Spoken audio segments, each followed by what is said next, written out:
আমাকে কথা বলতেই হবে ইনশাআল্লাহ, কারণ আগামীতে আবার আপনাদের সাথে দেখা হবে কিনা আমি জানি না। কথা বলতেই হবে। বসেন, কেউ দাঁড়িয়ে থাকবেন না। আমি দেখতে পাচ্ছি বাংলাদেশের ভাগ্য আকাশে উত্তর গগনে কালো মেঘ জমা হয়েছে, ঝড়ের পূর্বাভাস লক্ষ্য করছি।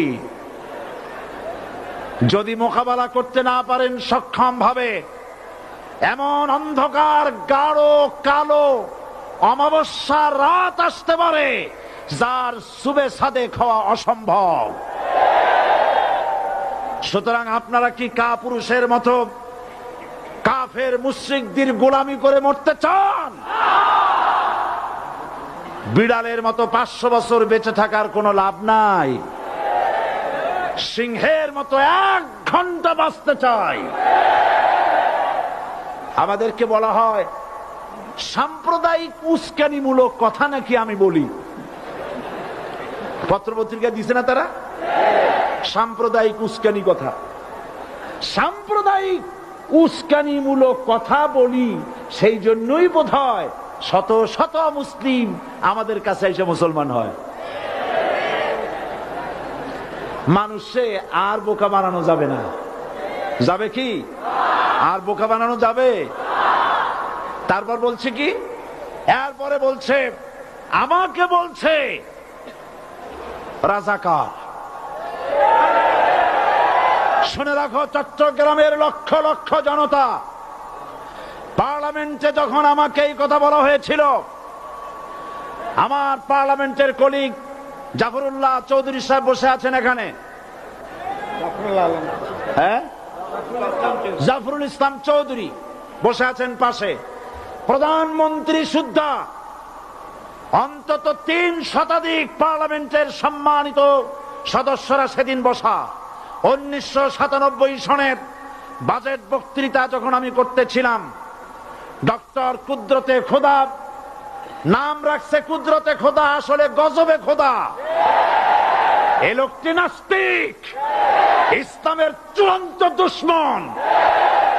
তার প্রণীত শিক্ষা ব্যবস্থার যখন সমালোচনা করছিলাম, ট্রেজারি বেঞ্চ থেকে আমাকে বলা হলো রাজাকার। আমি আমার সমস্ত শক্তি একত্রিত করে বলেছিলাম, শুধুমাত্র হিন্দুস্তানের রাজাকারেরাই আমাকে রাজাকার বলতে পারে। আমি বলেছিলাম 1973 সন পর্যন্ত আমি বাংলাদেশের কোন রাজনৈতিক দলের নেতা এবং কর্মী ছিলাম না। আমি রাজাকার নই। আমাকে রাজাকার বলে যদি তাকেও প্রমাণ করতে না পারে, 10 কোটি টাকার মানহানি মামলা দায়ের করব। আমার এই বক্তব্য সারা দুনিয়া শুনেছে। পার্লামেন্টে আমার এই বক্তব্য রেকর্ড হয়ে আছে। সেদিন 3 শতাধিক পার্লামেন্ট মেম্বারের কেউ আমার চ্যালেঞ্জ গ্রহণ করেন নাই। যে কোনো ব্যক্তি পার্লামেন্টে গিয়ে আমার বক্তৃতা দেখে আসতে পারেন। এরপরে 1997 সনের 7 অক্টোবর দৈনিক জনকণ্ঠ পত্রিকা যখন আমার বিরুদ্ধে লিখলো, সেই পত্রিকায় সাইদির ওপেন চ্যালেঞ্জ 8ম পাতা, 1997 7 অক্টোবর, এত বড় 2 কলমে হেডিং। সেখানে আমি বলেছি, বাংলাদেশের সকল সাংবাদিক, গোয়েন্দা বিভাগ, বাংলাদেশের সকল বুদ্ধিজীবীকে আমি আমার পিরোজপুরে আমন্ত্রণ করছি। আমার উপস্থিতিতে যদি কেউ প্রমাণ করতে পারে বাংলাদেশের স্বাধীনতা যুদ্ধের বিরুদ্ধে আমার কোন ভূমিকা ছিল, সজ্ঞানে স্বেচ্ছায় জাতীয় সংসদের সদস্য পদ থেকে পদত্যাগ করব। 3 বছর পার হয়ে গেছে, আজ পর্যন্ত কেউ এই চ্যালেঞ্জের মোকাবেলা করে নাই। সুতরাং আমাকে যারা রাজাকার বলবে, তারা পিতৃ পরিচয়হীন অবৈধ সন্তান। 1971 সনের, শোনো মুসলমানেরা, 1971 সনের কোন কাদা সাইদির গায়ে লাগে নাই। আমাকে রাজাকার বলে জনগণ থেকে বিচ্ছিন্ন করবা, জনগণ থেকে আমারে বিচ্ছিন্ন করা যাবে না। কারণ এই জনগণ আমার জন্য আসে না, এই জনগণ আসে আল্লাহর কোরআনের জন্য।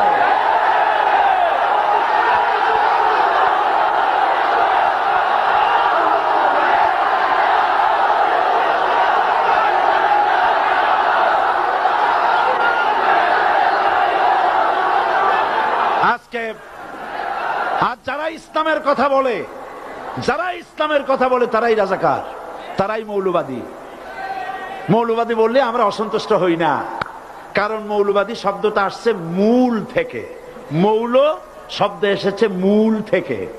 মূলবাদী তার মানে যারা মূলে আছে। মূল হলো কোরআন, মূল হলো হাদিস, মূল হলেন আল্লাহ, মূল হলেন আল্লাহ রসুল। আমরা আছি মূলে। এখন বলেন তো মূলের শক্তি বেশি না আগার শক্তি বেশি? আমাদের যারা মৌলবাদী বলে ওরা হলো আগাবাদী। মূলে আছে কত কোটি? 12 কোটি। মূলে আছে কত কোটি? আর আমাদের যারা মৌলবাদী বলে ওই থাকো গাছের আগায়, আমরা মূলে। লাভালাভি বেশি করবা না, 12 কোটিতে গাছের গোড়া আসতে নানা দেবে, মামু বাড়ি দিল্লি গিয়ে পড়বা, বাংলার জমিনে জায়গা হবে না। এ কথা বিশ্বাস করো। বাংলাদেশের মুসলমানদের শরীরে এক বিন্দু রক্ত থাকতে শয়তানের তৈরি করা ধর্ম নিরপেক্ষ মতবাদ বাংলার জমিনে কায়েম হতে দেওয়া হবে না, হবে না।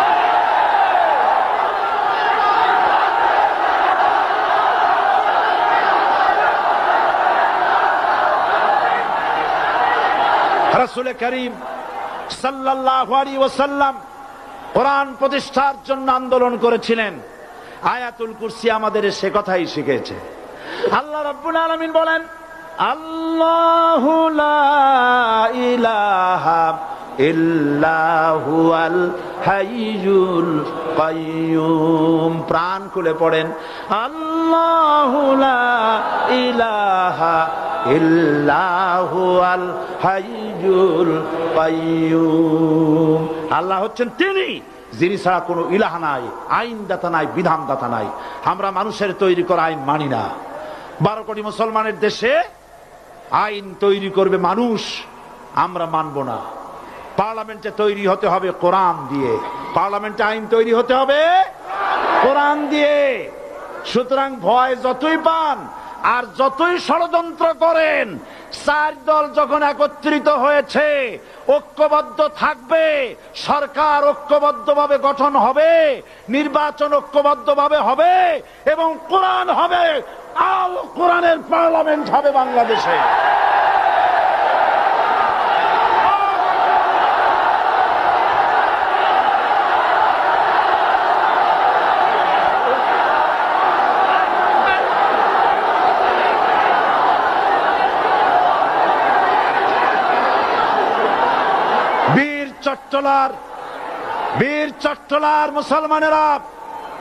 বীর চট্টলার মুসলমানেরা স্বাধীনতার ঘোষণা, এই চট্টগ্রাম থেকে স্বাধীনতার মহান ঘোষক প্রেসিডেন্ট জিয়াউর রহমান সাহেব দিয়েছিলেন। এই চট্টগ্রাম থেকেই ইসলামী রাষ্ট্রের ঘোষণা হবে।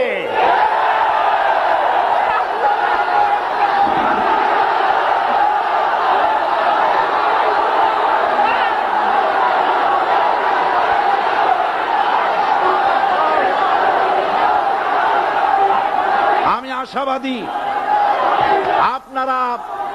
আপনারা অবশ্যই তা পারবেন। আমি 100% বিশ্বাস করি ইনশাআল্লাহ। কারণ যে ষড়যন্ত্রের মোকাবেলা করে স্থানীয় রাজনৈতিক দলের নেতৃবৃন্দ কোরআনের মাহফিল সিনায় এনেছেন, আমি প্রথম দিনেই বলেছি চট্টগ্রাম তাফসিরুল কোরআন মাহফিল কোন রাজনৈতিক দলের প্রতিনিধিত্ব করে না।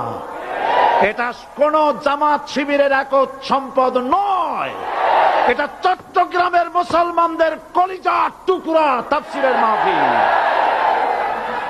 সুতরাং এই মাহফিল